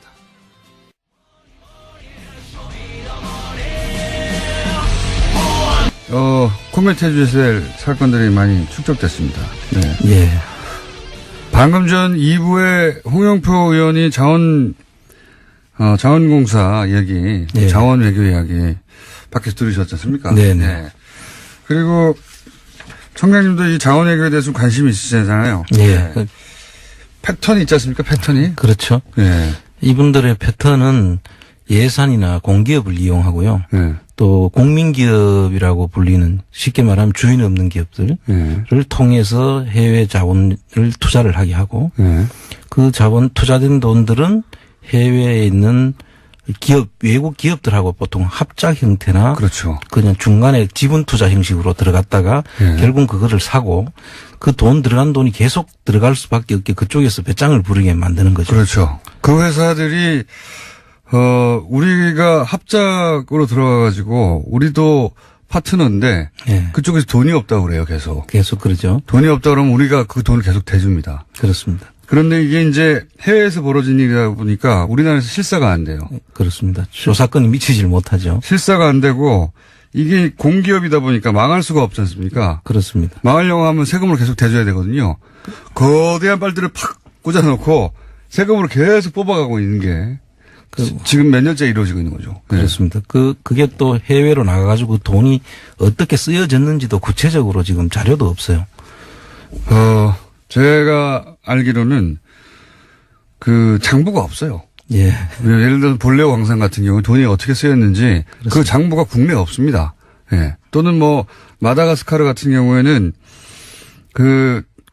전 세계 최빈국인데 뭐 1달러로 하루 사는 그런 나라인데 한 끼 식사가 6달러, 7달러로 기록이 돼 있어요. 네. 말이 안 되는 거잖아요. 그러니까 하루 일당이 1달러인 나라에서 한 끼 식사를 7달러로 계산해 놓은 거예요. 그걸 그냥 주고 있어요, 계속. 누가 그러면은 그 돈을 다 챙겼다는 얘기잖아요. 그렇죠. 예. 그래서 그 돈들이 모이는 곳, 그 소위 말하는 저수지를 예. 이제 따라가는 일들이 이제 저희들이 해야 될 일들입니다. 그게 진짜 어려운 일입니다, 근데. 그 중에 이제 의심되는 곳이 캐나다. 그렇죠. 예. 왜냐면 희한하게도 이렇게 크게 빨대를 꽂아 나온 회사들은 캐나다 회사예요. 다 캐나다하고 적을 두고 있죠. 예. 그리고 나서 그 돈이 특정 은행으로 간다든가. 그런 다음에 사라지는 거죠. 이걸 찾으려면 좀 국가 단위에서 나서서, 그 해당 국가하고 공조해야 돼. 그렇습니다. 거대한 규모의. 아마 수사나 조사를 착수할 수 있도록 그런 네. 정보들을 저희들이 이제 수집하고, 구체화시켜서 이제 이게 반드시 공기관에서 나서도록 해야죠. 다스 끝나고 나면 이것도 해야 되지 않겠는가. 반드시 가야 될 부분들입니다. 네. 예. 자원외교도 어마어마합니다, 정말. 자. 그리고 또 여쭤볼 게, 박영진 의원이 출연해가지고 이런 얘기 했습니다. 국세청이 삼성 이건희 회장 차명계좌 관련해서 과세 대단히 미온적이다. 더군다나 금융감독위도 대단히 미온적이다. 금융감독위에서는 이제 과징금을 부과한다든가 해야 되는데 안 하고 있다. 네. 요거 들으셨죠? 예. 요거 말이 되는지 좀 또 정리해 주십시오. 금융위에서 가징금을 가세하는 것을 법규에 규정이 없다. 예. 그래서 가세하기 어렵다라고 답변을 했다고 해서 제가 찾아봤습니다. 그 내용을 보니까 금융실명법이 이제 93년도에 긴급명령이 있었고 네. 97년도에 법규가 제정이 됐거든요. 네. 법률이 제정이 됐는데 그 법률 제정이 된 것이 그 전에 그 차명으로 있던 것이더라도 법률 제정 이후에 밝혀지는 차명으로 밝혀지는 경우에 그 정권을 가세하도록 한다라는 그런 내용이거든요. 네. 그러면 금융실명제 법이 제정되고 이후에 만들어진 계좌에 대해서도 차명으로 밝혀지면 당연히 가세하기 위해서 만든 그렇죠. 법이죠, 이 법이. 그렇죠. 그런데 그 법이 그때 당시에 그 법 만들어진 게 금융실명법 이전에 만들어졌다고 해서 그 계좌가. 그 계좌가 만들어졌다고 해서 예. 가세를 할 수 있는 법적 근거가 없다라고 말한다는 것은 정말 납득할 수 없는 거죠. 이게 헷갈리게 좀 들리실 수 있는데, 예, 그죠? 다시 한번 정리해 주시죠. 93년도 긴급명령이 있고 법 제정까지는 한 4년이 걸려가 97년도에 되거든요. 네. 그러니까 그 긴급 명령이 이 발동이 되고 난 전에 그때 이제 차명 계좌로 이제 있던 계좌가 있었다. 예. 그러면 96년도 이후에 예. 이게 차명 계좌로 97년도 이후에 밝혀졌어요. 예. 그러면 그 부분에 대해서는 가징금을 매겨라는 게 이 법의 취지였습니다. 예. 그런데 지금 현재 금융실명제가 이루어졌으니까 이전의 차명들은 다 실명으로 바꿔라 이거죠. 그렇죠. 예. 그래서 그 안 된 것을 그 뒤엔 가징금을 매겨라는 것인데 예. 지금 문제가 된 것은 법이 제정이 되고 난 뒤에 계좌가 차명 계좌가 만들어졌기 때문에 예. 그 전에 만들어진 것은 가징금을 매길 수가 법에 규정이 없기 때문에 할 수 없다. 이런 내용으로 지금 이야기하는 것이죠. 이해 가시는지 모르겠네. 예. 어쨌든 잘 이해가 안 가시더라도 말이 안 된다는 거가 핵심입니다. 이게 이 금융실명제는 실명으로 전환하라는 거죠. 그렇습니다. 근데 실명으로 전환 안 했어요. 예, 안 하기 때문에 거기에 대해서 가징금까지 매기겠다는 거죠. 예. 과징금을 매기라고 하는 건데 지금 그 금융위에서는 실명 전환 안 한 거가 발견됐는데 예. 그렇죠? 그거는 근데 금융실명제 이전의 것이기 때문에 과징금을 매길 수 없다고 하는 거잖아요, 지금. 아니, 금융실명법이 만들어지고 난 다음에 예. 금융실명법이 97년도에 제정이 되고 난 다음에 또 차명으로 개설했기 때문에 예. 법 그렇죠, 그렇죠. 그 이후에 개설된 것은 가세를 법에 없기 때문에 가세할 수 없다는데 이거는 금융실명법을 왜 만들었는지를 생각해 보면 금방 답이 나올 일이죠. 이해했습니다. 예. 혹시 이해가 안 되시면 다시 들어오십시오. 또 이해가 됐는데, 금융실명제는 실명으로 그 계좌를 다 만들려고 하는 건데, 예. 그 법 이후에 차명이기 때문에 문제가 없다. 그렇습니다. 그러니까 요 법이 마치 97년 이전의 계좌만 문제 삼는 것처럼 네. 그렇게 해석했다는 거잖아요. 그렇습니다. 예. 예. 말도 안 되는 거죠. 네. 그럼 지금은 차명으로 막 만들어도 된다는 얘기잖아요. 그렇습니다. 그런 식으로 해석을 했어요. 금융위에서. 그렇습니다. 삼성 거니까 그렇게 했겠죠. 일반인 같으면 절대 있을 수 없는 일이죠. 예. 이 금융위 해석대로 하자면 지금은 우리나라는 금융실명제를 안 한다는 겁니다. 그렇습니다. 그 해석대로만 하자면 지금 막 차명을 만들어도 돼요. 그렇게 해석한 거고요. 삼성권에서 그렇다 이렇게 말할 수밖에 없고 오늘의 주요 사안 중에 하나는 다스 세무조사가 이제 들어갔습니다. 네네. 예, 다스 세무조사 들어갔는데 제가 관심 있는 게 두 가지입니다. 하나는 국세청이 직접 나서서 다스를 세무조사하면 의지를 가지고 지금 우리가 이때까지 의혹을 제기했던 것을 다 밝혀낼 수 있습니까? 저는 이제 아주 확실히 밝힐 수 있다. 그 전에 이제 보통 이제 검찰 수사는 예. 보통 진술과 예. 일정 부분에 확보된 증빙 예. 이런 걸 가지고 주로 하는 거죠. 예.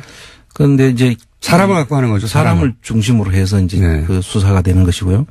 국세청 조사는 장부를 중심으로 해서 수사가 네. 이루어지거든요. 그 조사가 이루어지고 그 다음에 이제 그 금융을 특히 금융 조사를 병행을 하고 있습니다. 예. 그럼 금융 추적된 내용하고 장부하고 또 검찰 조사에서 진술되어 있는 진술 내용하고 이게 3자가 사실 맞아 떨어져야지 그게 사실에 가까운 것이 될 수 있지 않습니까? 그렇죠.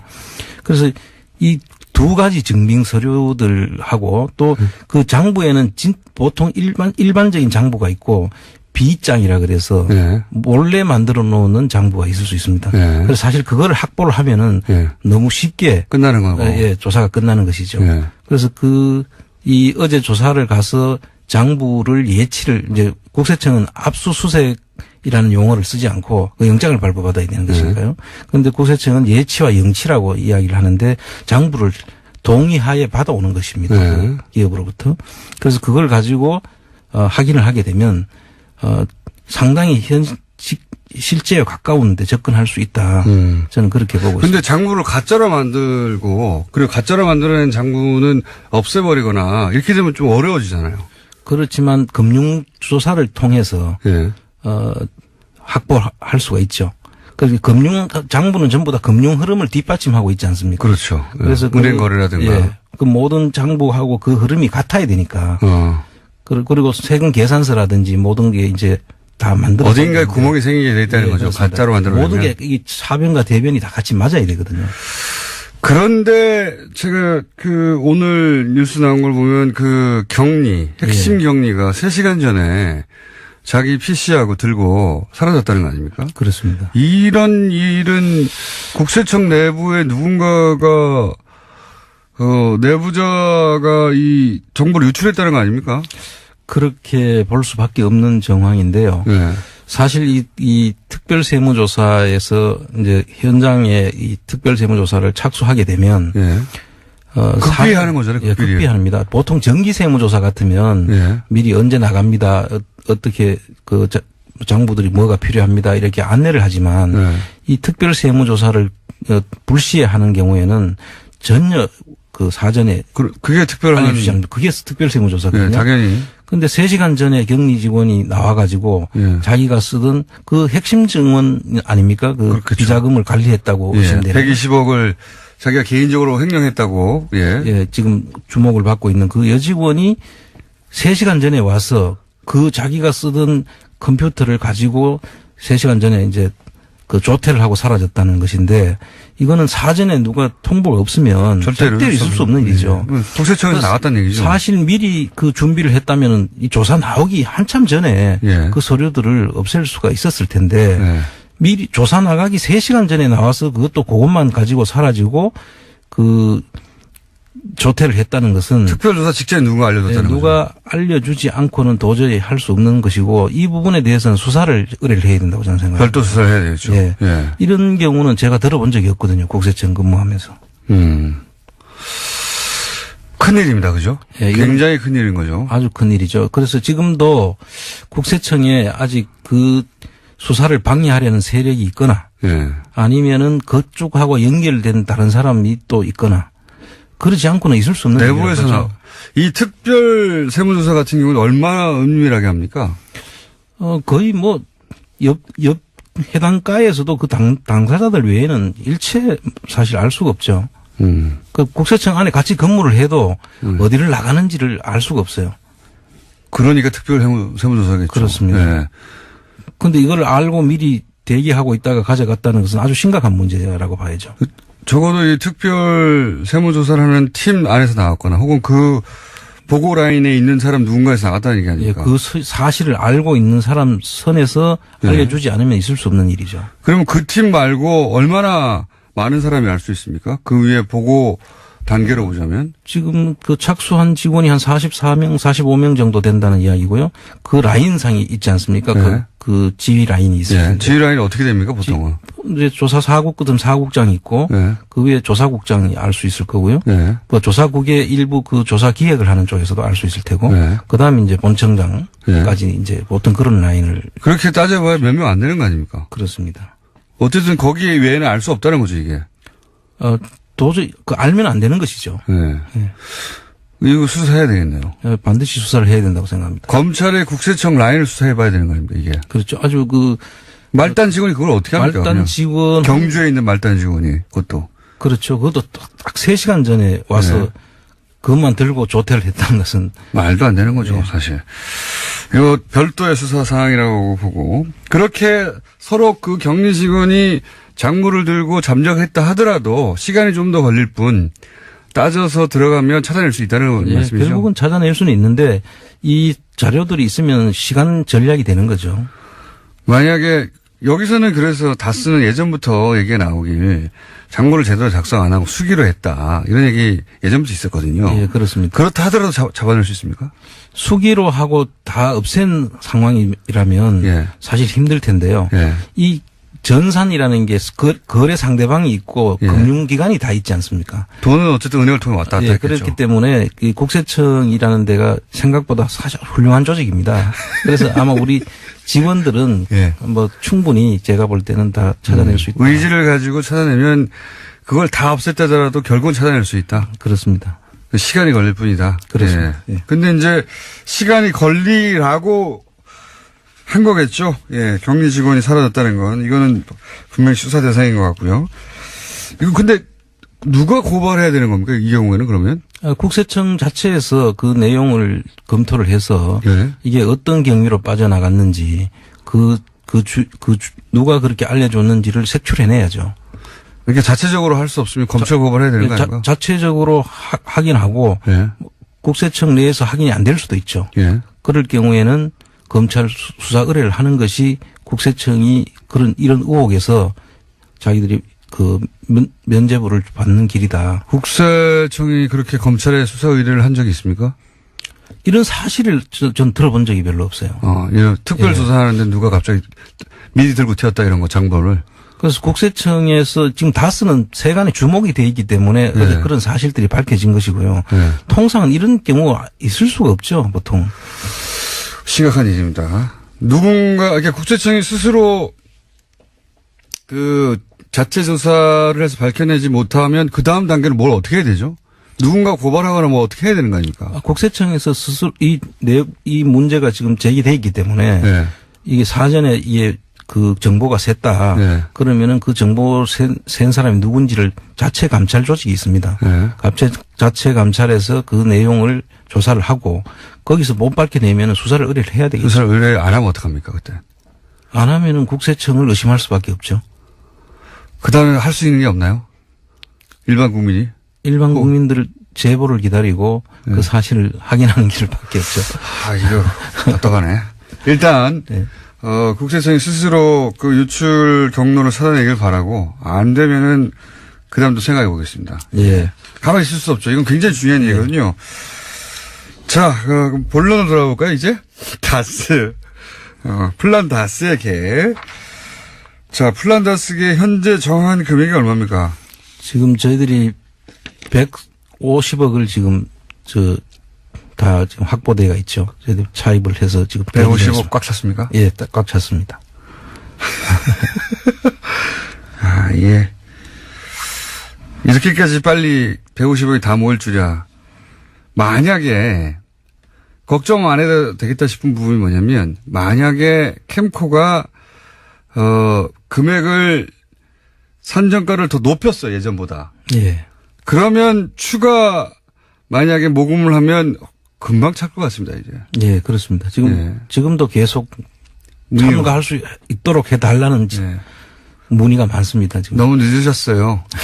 뉴스 공장에서 3, 4주 3주 걸렸나요 총? 3주 걸렸습니다. 예. 예. 시작하고 나서 3주 만에 끝났기 때문에 뒤늦게 아신 분들이 이제 뭐 JTBC나 또는 SBS나 이런 곳에서도 보도하니까 그때 뉴스 공장이 아니라 그런 뉴스 루트를 통해서 들으신 분들이 이제 참여하시고 싶은데 늦었는데 그런데 이제 지금도 이 금액이면 3%를 살 수 있긴 있지 않습니까? 그렇습니다. 작년 그렇죠? 기준으로 한 145억이면은 네. 3% 만주를 살 수가 있거든요. 예. 근데 지금 저희들이 지금 아직 안 사고 있는 이유는 예. 그 이유를 좀 설명을 자세히 해 주십시오. 지금 캔코에서 작년에 국감 때 이 주식 평가가 너무 고평가돼서 안 팔렸지 않느냐라는 국회의원들의 질문이 아주 많이 있었거든요. 예. 그래서 그 캔코에서 지금 그 부분을 상당히 의식을 해서 다시. 예, 그 평가를 새로 정확하게 지금 하고 있는 것 같아요. 예. 그러다 보니까 이 다스 주식의 실제적인 그 가치를 예. 그 유사한 기업들 이와 조건이 같은 기업들의 단면 평가해가지고 예, 평가를 해가지고 그 평가에 맞게 상대 가치 평가라는 제도를 도입한 것 같습니다. 그래서 그 작업이 지금 진행 중에 있는데 그럴 경우에는 사실 이 주식 평가 금액이 좀 떨어질 수도 있다. 그 부분은 이제 이해 가는데 걱정되는 말은 뭐냐면 지금은 그러니까 145억이 아니라 그보다 더 낮은 금액으로 살 수도 있으니 우리가 굳이 비싸게 살 필요는 없으니 기다린다 이런 취지지 않습니까? 그리고 곧 2월이면 나올 테고. 네. 근데 이제 걱정하는 바는 뭐냐면 그 사이에 누군가 나타나서 그걸 사버리면 어떡하나 이런 걱정을 하는데 이제 물론 사버린 그 누군가를 또 추적하면 된다라고 하지만 주식은 사라진 이유잖아요. 그렇습니다. 예. 그래서 선택을 해야 되는 게 아닌가 싶기도 하거든요. 그런데 이제 그걸 사게 되려면 3%, 13% 이렇게 나와 있지 않습니까? 네. 그래서 그 3%를 사게 되면 또 다른 3%가 남아 있지 않습니까? 네. 그래서 이거 우리 운동을 막으려고 한다면 이 3%, 6%를 사야 되죠. 그 상대방들은 막으려고 하는 사람들은. 그러면 1차적으로 300억 정도 써야 되는 거죠. 300억 정도를 가지고 그분들이 사야 돼요. 예. 그럼 지금까지 그냥 종이 형태로 있던 주식을 예. 국고로 이제 돈으로 이제 바꾸어서 국가 예산으로 이제 들어가게 됩니다. 예. 그런 첫째 그 효과를 하나 노릴 수 있고, 그 다음에 이 다스 우리 국민들의 열망을 보여준 것 아닙니까 지금 현재까지. 그래서 다스 수사팀도 만들어졌고 지금 어제는 이제 국세청 조사까지 들어갔고 이게 사실은 플랜 다스계의 역할이었거든요. 사실 그렇긴 해요. 플랜 다스가 목표한 것은 아무도 이 다스를 조사하지 않으니까 네. 플랜 다스의 개로 그만큼 주식을 산 다음에 주주로서의 권리를 행사해서 소위 이제 회사를 들여다보겠다는 거였거든요. 그렇습니다. 근데 회사를 들여다보는 것을 지금 국세청이 하고 있고 예. 하게 되었고, 그리고 이제 검찰도 나서서 이 실소유주가 누군지 찾고 있게 됐으니까 플랜 다스의 개가 목표하였던 바 중에 상당 부분이 이미 실현되어 가고 있는 중이긴 합니다. 그렇습니다. 예. 하지만 더욱 괴롭히고 싶은 거죠. 그래서 이제 저희들이 모아준 이 차입금도 네. 다 이 국민의 돈이기 때문에 저희들은 하나 이거를 그 허투루 쓸 수 없단 말이죠. 그래서 그건 알겠어요. 그건 알겠는데. 근데 예를 들어서 지금 평가 금액이 120억 정도로 떨어졌다고 하면 예. 저희들이 그 145억을 주고 샀을 때 나머지 3%가 예. 120억에 또 살 수 있도록 나왔다 하면 우리 국민들 돈 30억이 그냥 그 아까운 돈으로 그냥 사라지는 아니, 거죠. 그 점은 제가 충분히 이해하는데, 네.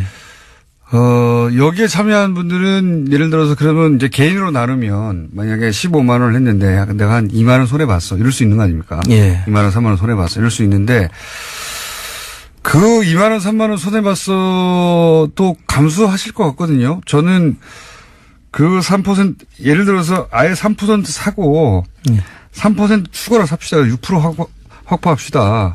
6% 확보한 다음에 차명이 밝혀지고 나면 그 차명 주주들은 그 권한이 제한된다면서요. 네. 그럼 6%를 가지고 행사할 수 있는 권한이 더 많지 않습니까 혹시? 권한 행사를 할 수 있는 것은 있지만 네.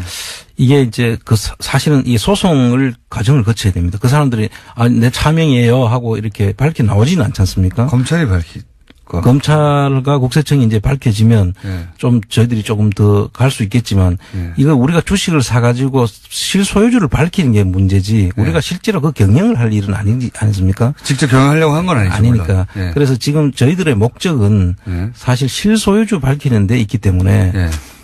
이거를 우리가 추적해서 막 그 소중한 돈이지 않습니까? 네. 그 돈을 가지고 따라가면서까지 매집을 하거나 경영이나 이런 데 목적이 있으면 우리가 달리 결정을 해야 되지만 저는 제 말은 경영이 아니더라도 경영을 하려고 하는 건 아니었죠. 당연히. 예. 네.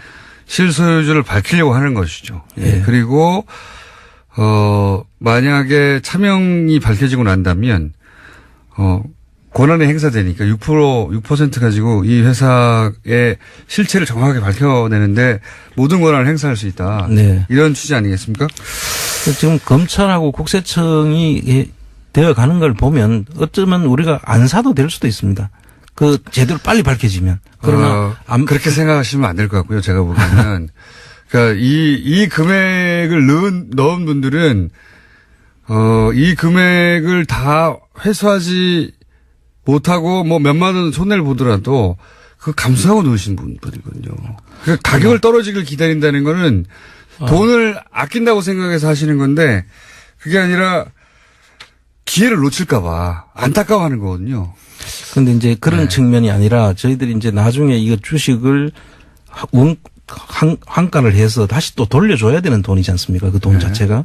그런데 물론 적은 금액으로 다시 돌려받겠다는 그런 의지는 충분히 있다고 저도 생각을 합니다. 그 열망을 보면. 누군가 해먹은 게 아니죠. 이거 저희는 적극적으로 참여해서 청장님 제가 이제 누구를 대변하냐면 그렇게 답답해하는 분들이 있긴 있거든요. 예. 그분들의 마음을 지금 대변해서 말씀드리는 건데 청장님의 말씀도 충분히 이해합니다.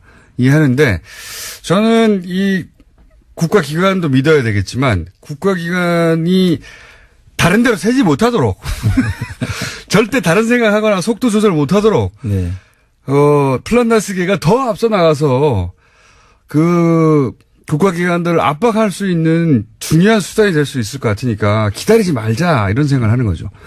예, 그거는 제 타이밍을 한번 또 이 방송 마치고 한번 다시 의논해 보시죠. 예. 그래서 그냥 확 그냥 확 그냥 사서 뭐 개인당 몇만 원씩 손해 보더라도 저는 누구도 항의하지 않을 것 같습니다.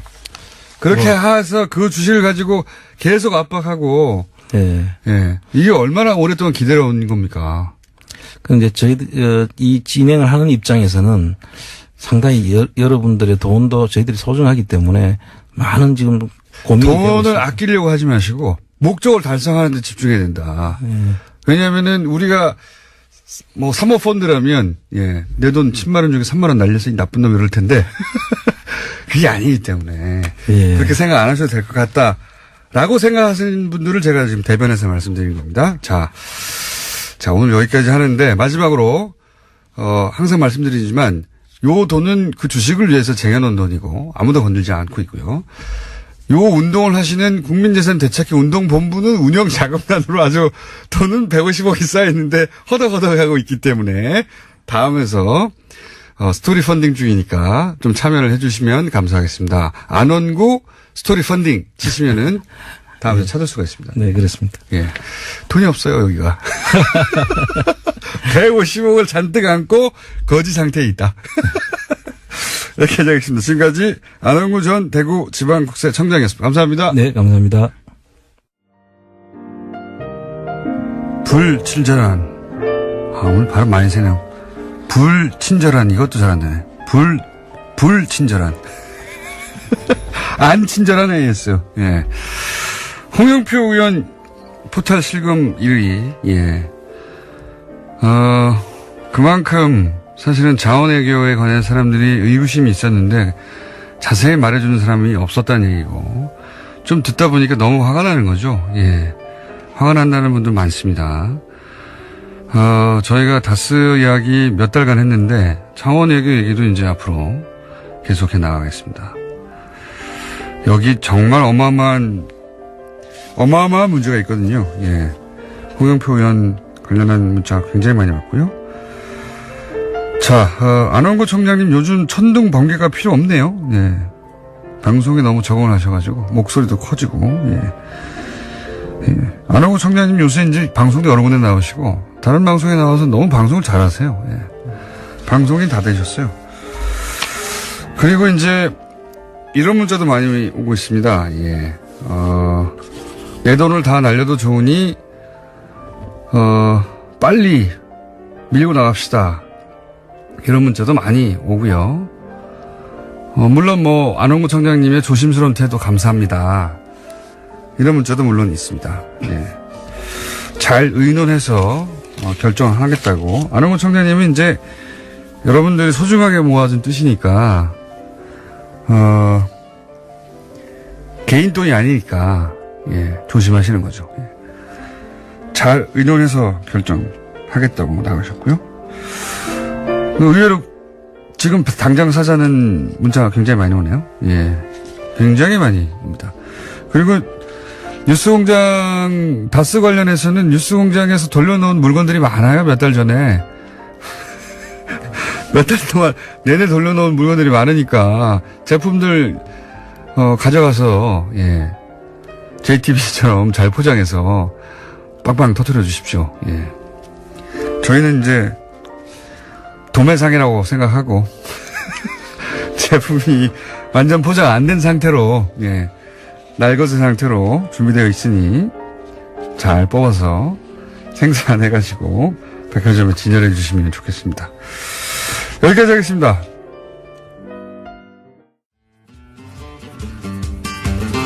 혀준 황교익 선생님 나오셨습니다. 안녕하십니까. 안녕하십니까. 예. 입니다. 본인이 예. 싫어할 수도 있지만 예. 저는 그냥 혀준으로 부르기로. 예. 다른 데서는 다르게 불리시고 여기서는 혀준으로. 뭐 이빨로 먹고 사는 사람 뭐 이런 이야기 하잖아요. 예. 뭐 혀로 먹고 사는 사람. 맞잖아요. 맞는 것 같기도 하고 그래요.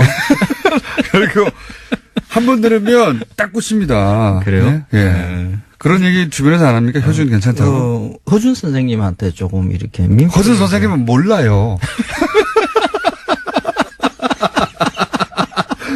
몇백 년 후에 황교익이라는 자가 효준이라 불리는구나. 몰라요, 선생님은. 그래도 그 허준 선생님 어디 뭐 유적 뭐 있나?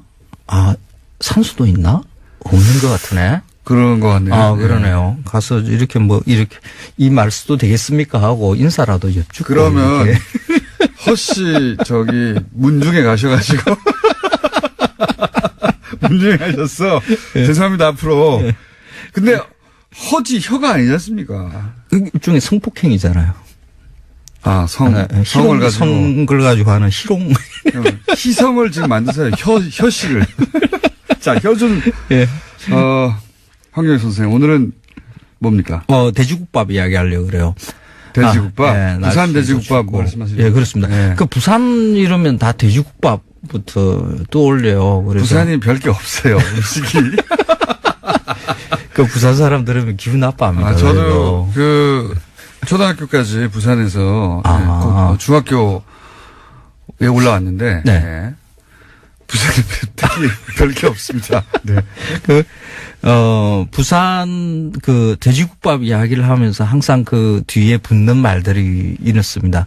그 한국전쟁 당시에 부산은 그 피난지였잖아요. 네. 그래서 특히 함경도 이쪽 지역에서 북쪽에서 이렇게 내려오신 분들이 많으세요. 그래 그분들에 의해서 만들어진 음식. 그 있잖아요. 함경도 이러면 고기를 잘 다루고 돼지고기를 많이 먹고 이런 것처럼 이렇게 포장돼 있는 게 있어요. 그래서 그분들에 의해서 순대도 만들어지고 돼지국밥도 만들어지고 냉면도 만들어지고 이런 식으로 이야기를 합니다. 물론 그 사람이 움직이면 네. 그 사람들이 즐겨 먹던 음식도 따라 움직이기는 그렇죠. 해요. 네. 그런데 가장 근원적으로는 그 음식을 해 먹을 수 있는 재료를 확보할 수 있느냐 하는 게 더 중요한 맞습니다. 문제이거든요. 네. 그러면 한국 전쟁 당시에 돼지고기를 확보할 수 있는 일이 있었느냐? 부산에서 대량으로 없었어요. 힘들었어요. 한국 전쟁과 그 이전, 그러니까 일제강점기, 두루두루 그 앞 세대를 전체를 보자 그러면 우리 땅에서 돼지를 그렇게 많이 키우지 못했어요. 그렇습니까? 돼지를 많이 키우려 그러면 사료가 확보해야 되는데 그 사료가 없었거든요. 사람 먹을 것도 부족한데 돼지 먹을 거 없죠. 소는 그러네요. 많이 키웠어요. 소는 그냥 산에 들어가서 이렇게 꼴배에서 먹이면 되거든요. 그리고 소는 이제 농사에 꼭 필요했으니까. 그렇죠. 네. 그런데 돼지는 사람 먹는 거하고 같이 먹어요. 곡물 먹고요. 이러니까 먹이 경합이 일어나니까 많이 못 키웠거든요. 그래서 함경도 돼지고기를 좋아하는 함경도 사람들이 부산에 내려왔다 하더라도 먹을 수 있는 돼지가 없었으니까 그 돼지가 이렇게 돼지국밥이 만들어졌다라는 이야기는 그 잘못된 거고요. 그리고 부산만의 특별한 음식도 아니에요. 그렇긴 합니다, 사실. 네. 예. 그 전국이 돼지로 국밥을 해서 다들 먹어요. 저도 이제 항상 궁금했던 게, 아니, 돼지국밥은 다 있는데 왜 부산 돼지국밥만 이렇게 유명한가? 다 먹는 게, 재래시장에 가면 흔히 볼 수 있는 게 순댓국밥이죠. 그렇죠. 우리는 순대국밥 이렇게 부르고 그냥 국밥 이렇게 네. 부르기도 하고요. 그 안에 보면 돼지고기도 들어가 있고 내장도 들어가 있고 맞습니다. 그 내장 빼달라 그러면 그냥 고기만 썰어서 이렇게 넣어줍니다. 네. 그게 돼지국밥이거든요. 네. 그런데 돼지국밥이라고 안 불러요. 그냥 국밥이라고 하죠. 그렇죠. 국밥, 네. 순대국밥 이렇게 부르고 부산만의 음식인 것은 그 돼지국밥이 아니라 그런 국밥을 두고 돼지국밥이라고 부르는 명칭 때문에 이렇게 되는 그렇죠. 거죠. 왜 그렇게 불렀을까 하는 게 특이한 일이죠. 언제부터 시작됐는지 모르겠지만 그 이전에는 돼지를 안 넣다가 어느 순간부터 돼지를 넣기 시작해서 이렇게 된 거 아닐까요? 아니, 그럴 건 아니에요. 돼지는 옛날부터 좀 귀한 식량 자원이었으니까 함부로 맛있고 뭐 이렇게 먹고 하는 이런 일은 없었거든요. 돼지를 한 마리 잡으면 어떻게든지 악착같이 이렇게 발라 먹고 양을 늘려서 먹어야 되는 거죠. 그 잔칫날에 머리도 먹고 발도 돼지를 먹고 했었죠. 그렇죠. 네. 잔칫날에 돼지를 잡을 때 보면 제가 어릴 때 기억 더듬어 보고 이러면 그냥 국밥이 기본적인 거죠. 돼지 한 왜 마리 부산 돼지국밥이 끓여요. 유명해진 거죠, 근데? 이름을 앞에 돼지를 붙인 거죠? 맞습니다. 예, 그게 왜? 맞습니다. 원래는 돼지고기 국밥. 예. 이라고 부르든가, 정북이 다 쓰는 순대국밥이라 부르든가, 국밥이라고 이렇게 불러야 되는데, 부산 사람들은 이상하게 돼지고기에서 고기를 떼버리고 그냥 돼지국밥 이렇게 불렀어요. 그러니까 머릿속에 부산 사람이 아닌 다른 지역의 사람들은 돼지국밥 이 말에서 그렇게 맛있다는 그런 느낌을 못 받아요. 돼지국밥. 약간 돼지나 먹는 국밥 같은 느낌인데. 맞습니다. 예. 맞습니다. 그래서 와 어떻게 그런 음식을 먹어? 예. 그러니까 우리가 먹고 있으면서도 그 말을 들으면서 어떻게 그런 음식을 먹어 하는 좀 기괴한 음식인 것처럼 이렇게 여기지기 시작하는 거죠. 그래서 부산에 가면 돼지로 국밥을 끓여서 먹는데 우리는 순대국밥을 늘 먹으면서도 그냥 국밥을 먹으면서도 이제 그런 인식이 만들어지는 거죠. 그래서 부산만의 특별한 음식인 것으로 소비자들은, 그러니까 보통 사람들은 인식을 하고 부산에 가면 그런 희한한 음식이 있으니까 그러니까 먹어봐야 돼. 이름 때문에? 그렇습니다. 네. 그러니까 음식이라는 것은 어떤 이름으로 불리는가에 따라서 우리 머릿속에서 인식하는 게 조금씩 달라져요. 그건 음식뿐만 아니라 다른 분야 다 마찬가지입니다. 그렇습니다. 예. 말이 맛을 만든다 그러거든요. 뭐라고 부를 것인가. 그게 굉장히 중요해요. 플란다스의 개라고 불려가지고 이게 터진 거거든요. 한 번 들으면 다 알잖아요. 플란다스의 개 확 오니까. 네. 예. 근데 왜 그러면, 그래도 부산의 돼지국밥은. 잠시만요. 예. 허준 선생의 묘지는 파주에 있다고 합니다. 그래요? 예. 한번 다녀오시고 다음 주부터는 마음을 털고 가볍게 효준으로 부르는 것으로. 그런데요. 또 그까지 또 이야기를 하시고. 허준 박물관은 참고로 강서구에 있다고 합니다. 둘 다 다녀오십시오. 네. 김성태 의원 지역구네요. 네. 안 갑니다. 파주로 갔다 오겠습니다. 그런데 부산 지역의 돼지국밥은 확실히 돼지고기가 많이 들어가요. 네. 그리고 돼지국밥 내는 가게들이 다른 지역의 순대국밥 내는 지역보다 더 많습니다. 그 까닭이, 부산이 돼지고기를 먹을 수 있는 기회가 더 많았어요. 다른 지역보다는. 1960, 70년대에 우리나라가 돼지고기를 일본에 수출하기 위해서 대규모 양돈장을 만들고 도축장을 만들고 하는데 그 지역이 김해 지역이 하나 그 양돈단지가 만들어지거든요. 지금도 그 양돈단지의 맥이 쭉 이어져서 지금도 아주 거대한 양돈단지가 형성돼 있어요. 그게 이제 말씀을 쭉 그러니까 작년에도 쭉 이어오면서 일본이 등장했을 때가 대부분 일본이 저렴하게 자기들이 좋아하는 거를 공급받는 기지로 우리를 썼지 않습니까? 맞습니다. 중간중간에. 예를 들어서 아주 지저분해진다든가 그걸 하려고 그러면 아니면 이 일은 일제강점기 때부터 만들어진 거예요. 기획이 됐었죠. 그러니까 제국이라는 것은 식민지의 것을 어떻게 약탈해 가느냐. 가지고 가는가 하는 거거든요. 그래서 일본이 우리 땅에 들어오면서부터 우리 땅에 있는 재료들을 갖다 총조사를 해요. 1907년에는 조선수산지라는 것이 만들어지는데 지금 그 조선수산지를 봐도 놀라울 정도예요. 우리 삼면의 바다의 수심들 다 곡선들로 다 만들어져 있고요. 계절별로 무엇이 어떻게 빼먹을까를 알아야 되니까. 그렇죠. 그리고 지금 우리한테는 식물 도감이 없습니다. 그런데 일제강점기에 벌써 일본의 학자들을 동원을 해서 조선반도의 모든 식물들을 총조사를 하고 식물 도감으로 만들 수 있는 자료들을 일본이 다 가지고 있어요. 지금.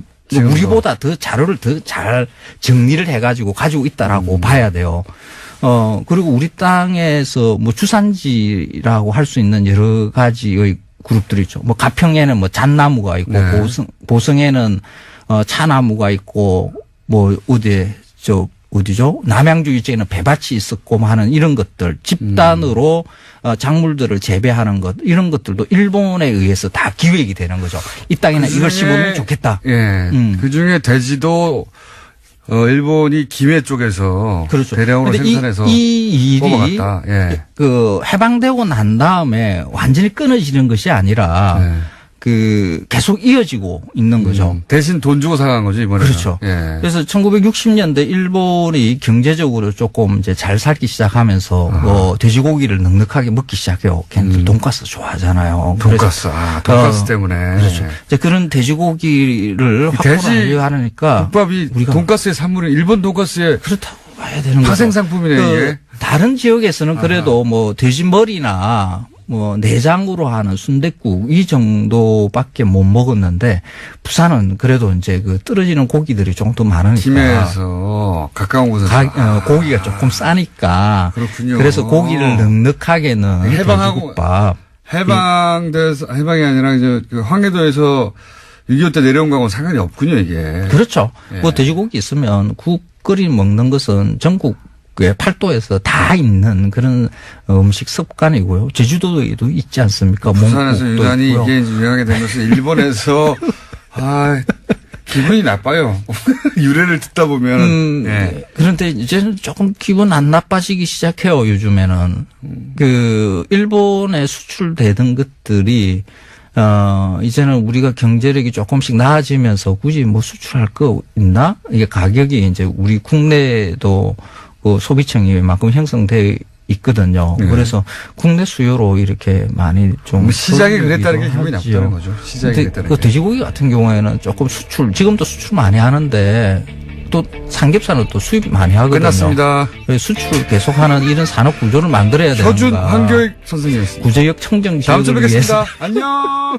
그렇게 여야 합의한 다음에 법소위까지 통과했는데 본회의에서 반대 토론 그것도 의원 한 명이 이걸 부결시킨 사례는 제가 알기로는 없어요. 제가 알기로는 홍영표 의원이 거의 혼자 부결시킨 거라고 알고 있는데 그래서 저희가 홍영표 의원을 잠시 후에 모십니다. 두 번째로 또 대한민국 그 역사 전체로 보더라도 중앙의 공기업이 파산한 건 처음입니다. 파산 지경에 이르는 것, 파산하게 된다면. 지방의 무슨 도시공사나 이런 것이 파산 위기에 처했던 것이 몇 번 있었어요. 뭐 인천도시공사, 뭐 용인도시공사. 근데 중앙공기업이 파산하면 이건 건국 이래 최초가 되는 거예요.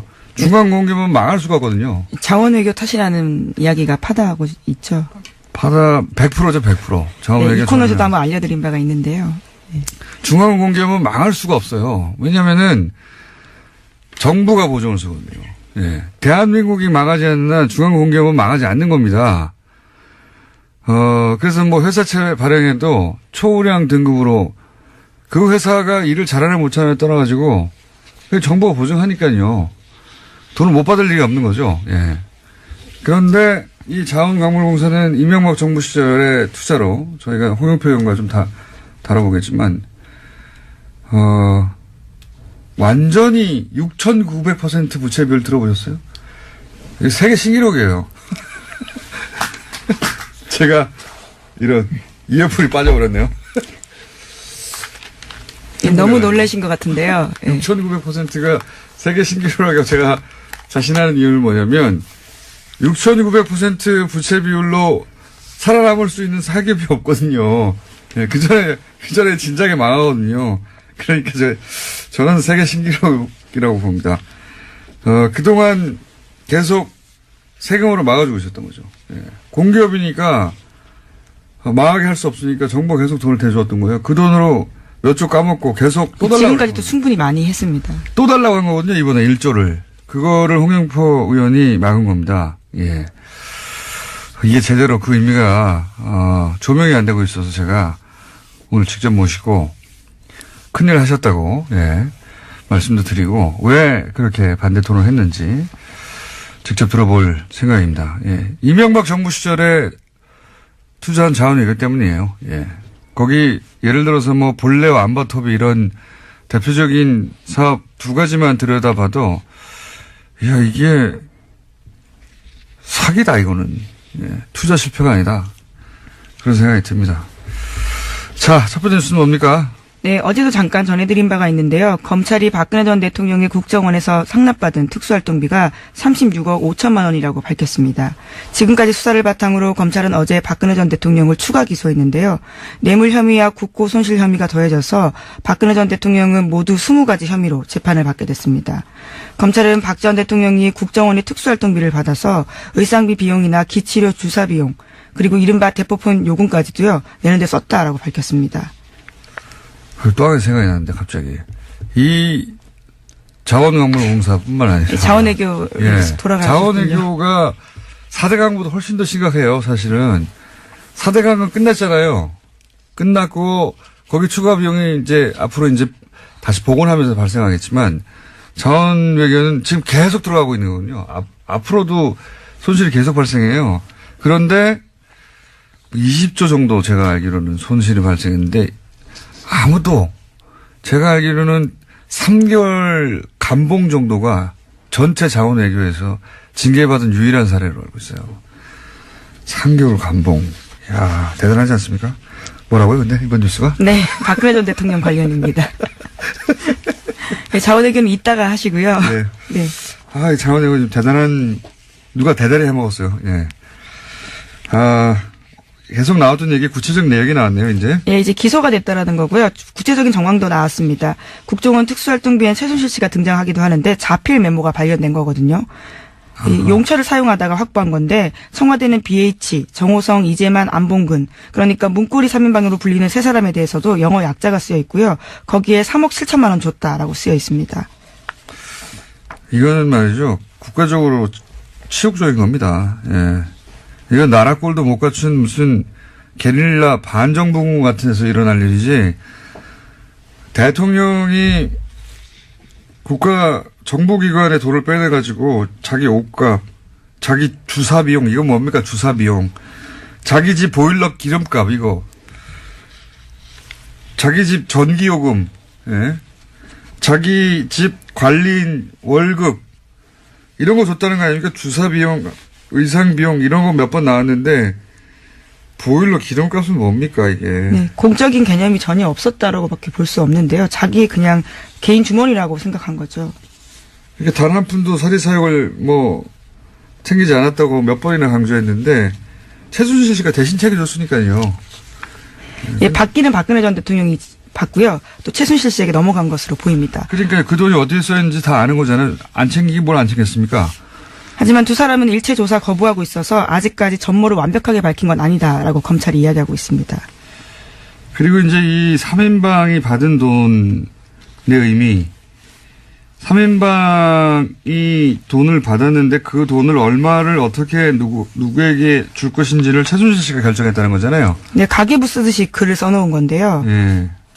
이건 오래전부터 나온 얘기지만 이 문고리 3인방이 박근혜의 비서가 아니라 최순실의 비서다. 오래전부터 나왔던 얘기고.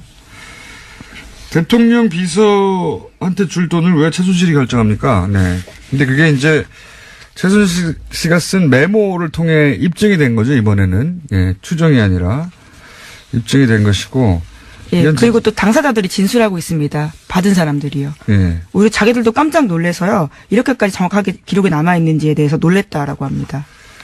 최순실 씨의 메모에도 남아있고, 실제 받은 사람도 맞고, 나간 돈도 맞고, 그리고 이런 돈들을 이제 쇼핑백에 넣어서 그걸 테이핑해가지고 못 보게 전달했다는 거잖아요. 네, 심지어 관저에서요. 최순실 씨와 박근혜 전 대통령이 같이 있을 때 돈을 줬다라고 진술했습니다. 문고리 3인방이요. 본인들이 그때 받았다는 거겠죠. 그리고 이 돈이 어디까지 거슬러 올라가냐면 최순실 씨가 WK나 여러 가지 회사 만들었잖아요. 그때 나왔던 진술 되돌아보면 그 쇼핑백에 5만 원짜리 현금 들어와가지고 그 돈으로 회사 설립했다. 이런 얘기 초창기에 나왔었거든요.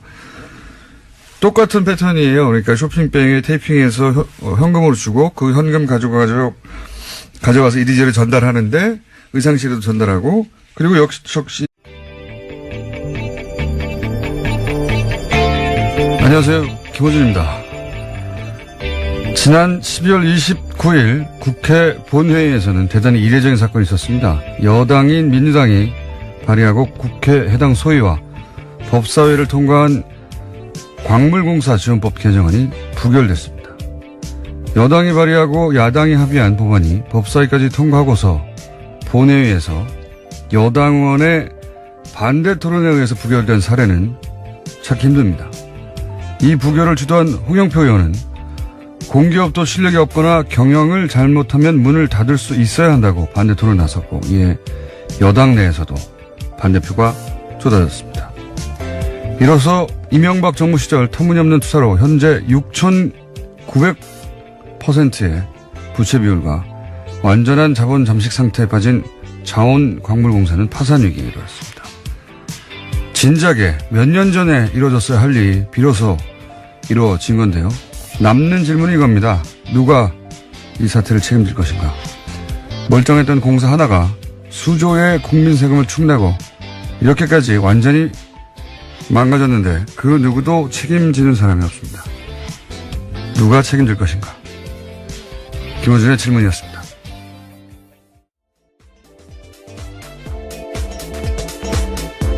시사인의 김은지입니다. 예. 이거 제가 없었던 한 주간 벌어진 일이라 제가 좀 뒤늦게 챙깁니다. 예. 이 부결은 굉장히 역사적 의미가 있거든요. 우선 국회 차원에서 보자면 여당이 발의하고 야당이 합의하고 법사위 통과하면 끝난 거예요, 사실은. 예. 끝난 거고